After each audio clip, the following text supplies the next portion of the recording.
For Deb Schoenberger, keeping her farm afloat in the midst of everything rising is a struggle in itself. She says it's not just the expensive feed she buys to make sure her animals produce the finest wool, but also includes other expenses like trips to the vet. She says if she were to sell at an increased price, there's a risk customers just wouldn't buy.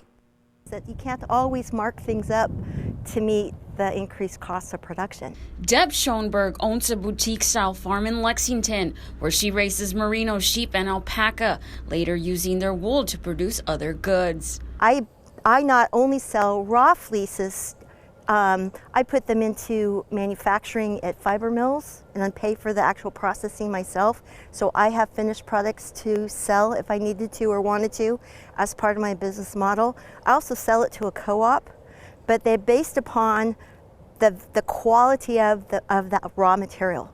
So I spend a lot of money on quality feed. She says in order to keep producing quality material, she typically spends more money on quality feed, but the costs don't stop there. My business model also has animals for sale, so breedings.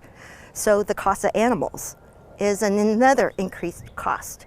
And if you want to constantly be replacing your breeding herd or your production herd, you need to always be adding additional animals. She believes raising her prices in material could mean people not buying her product.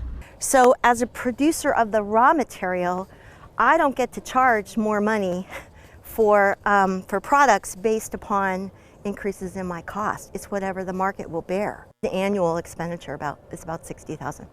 She also reminds people that quality items cost more, especially when they're produced locally. I'd like people to know that quality finished products and goods, they're worth every dollar that it costs you to pay to purchase them.